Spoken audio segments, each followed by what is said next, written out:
எல்லாருக்கும் என்னுடைய அன்பார்ந்த வணக்கம். இப்பொழுது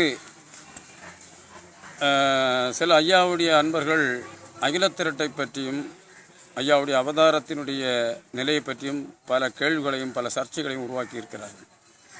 பொதுவாக இந்த அகிலத்திரட்டு அம்மானை 1016 ஐயா ஹரிகோபால சீசருடைய ஞான நித்திரையிலே எழுப்பி அவருக்கு சொன்ன காரணம்.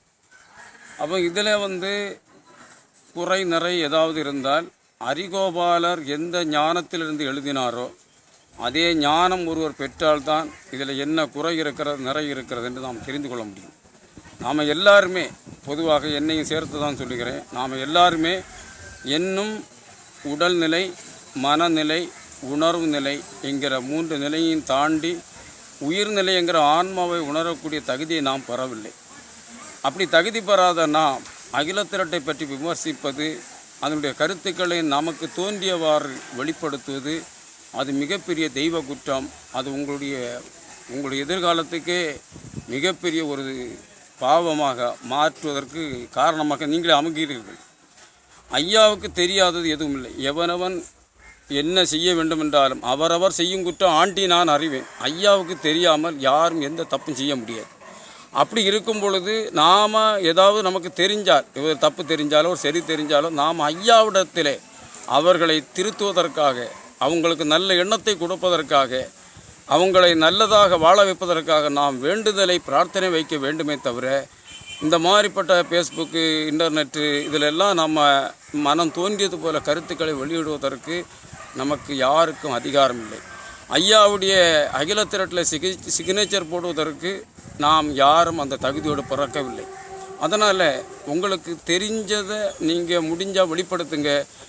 அடுத்தவங்களை குறை கூறுவது அகிலத்திரட்டினுடைய நிலையை தாறுமாறாக, இப்போ அலெக்ஸ் ராஜி, ஆர்டி சிவகுமார் போன்றவர்கள் தவறான கருத்துக்களை வெளிப்படுத்தி கொண்டிருக்கிறார்கள். பொதுவாக ஆர்டி சிவகுமார் கொட்டங்காடு ஏடு என்கிற ஒரு மோசமான ஏடு, அதாவது அந்த குணா என்கிறவனுடைய தகப்பன் தவறுதலாக எழுதப்பட்ட ஏடு. இந்த ஏடு நான் 20 ஆண்டுகளுக்கு முன்னாடி அவங்க தாங்கள் என்னிடத்தில் வாசிக்க தந்தார்கள். நான் வாங்கி அதை சுருட்டி கொண்டு குப்பையில் எறிந்த ஏடை இவர்கள் எடுத்து அதை புதிய ஏடாக கொட்டங்காடு ஏடு என்று போட்டு ஒரு தவறான செய்தியை, அதில் தாலாட்டு, பள்ளி உணர்த்தல், முக்கியமான செய்திகளை எல்லாம் தவிர்த்து மூளை ஏடாகிய சுவாமிதோப்பு ஏட்டினுடைய மகிமைக்கு ஏதாவது கெடுதல் நினைக்க முடியுமான்னு நினைக்கிறாங்க. அது ஒரு நாள் நடக்காது. இன்றைக்கு எங்களை மாதிரிப்பட்ட சாதாரண மக்கள் இன்றைக்கு மூளை ஏடாகிய சாமிதோப்பு ஏட்டை படித்துத்தான் நாங்கள் இன்றைக்கு உயர்ந்த ஆன்மீக கருத்துக்களை மக்கள் அறியும்படியாக சொல்லி கொண்டிருக்கிறோம் என்று சொன்னால் அதனுடைய அருள் நிலை தான். அதாவது ஒரு ஏட்டில் ஒரு தவறுதல் வந்துவிட்டாலே இறை அருள் என்கிறது அதிலிருந்து விலகி விடுகிறது.